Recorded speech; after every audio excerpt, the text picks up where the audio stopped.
knowledge that demands new set of skills in the 21st century learning skills.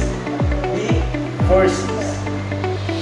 These essential skills empower learners to thrive in a complex and interconnected society. First is the critical thinking. This isn't just about memorizing facts.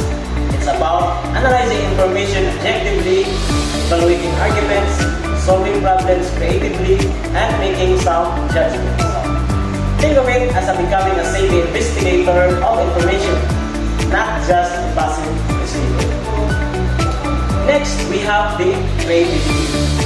This involves thinking outside the box, generating new ideas, and approaching tasks in innovative ways. It's about fostering imagination and turning possibilities into reality, whether through art, technology, or problem solving.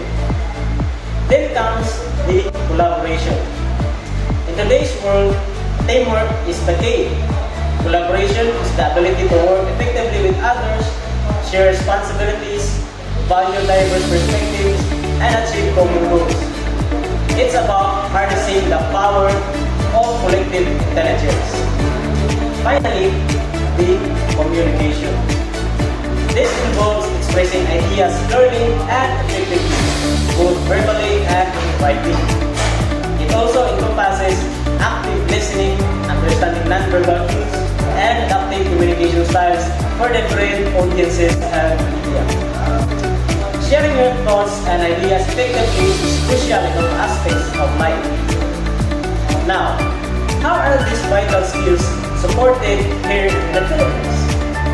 Our educational framework recognizes the importance of 21st century learning skills.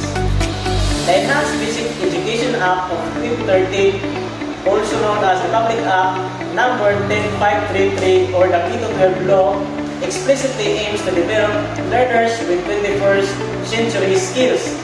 Its curriculum emphasizes the critical thinking, problem solving, creativity, innovation, and communication skills across various learning areas. So, what are the benefits of developing these courses for our learners?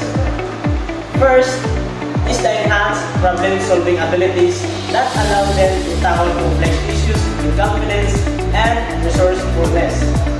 Second, boosted creativity fosters innovation and adaptability in a constantly changing world. Third, strong collaboration skills enable them to work effectively with others, a crucial aspect of both academic and professional success. And finally, effective communication skills empower them to articulate their ideas, connect with others, and become active participants in society. In conclusion, the 21st century learning skills are not just about buzzwords. They are fundamental competencies for navigating the complexities of our Philippine in our modern world. The Philippine educational system, through key legislation and standards, is committed to nurturing these skills in every Filipino learner, empowering them to become active, productive, and engaged citizens in the future. Invest the forces, invest in the future.